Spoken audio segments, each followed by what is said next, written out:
What sort of government do you think she's going to be able to lead?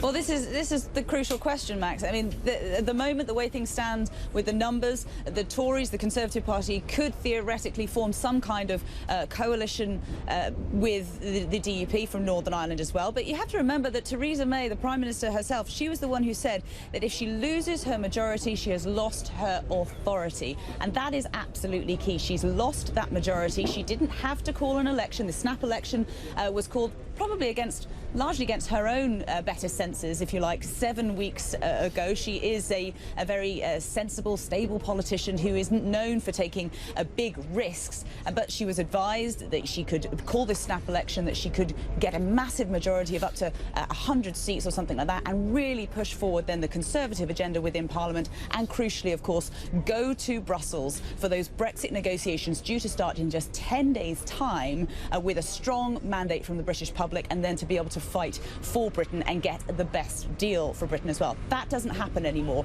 We know that she doesn't have a mandate from the British public.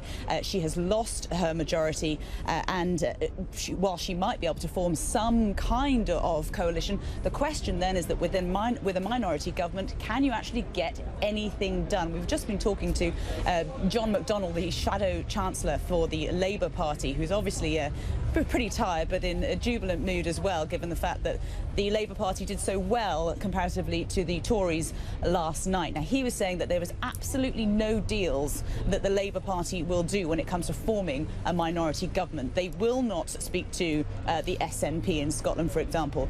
They will not be working with the Liberal Democrats in any kind of progressive alliance, even if those parties were willing to talk to Labour.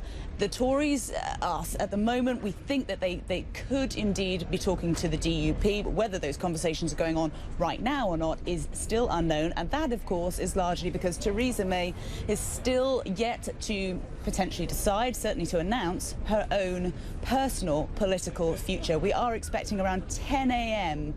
This morning, Max, to hear from Theresa May as to whether or not she will continue as the Prime Minister to try to form a government and to try to push forward with the Brexit negotiations in the national interest, or whether she'll step aside. And of course, if she steps aside, then that brings in a whole other era of politics, if you like, in Britain, because then we would have a leadership contest within the Conservative Party, and 10 days is not enough time to hold that leadership contest. So then you wonder whether the Brexit negotiations would be pushed back as well.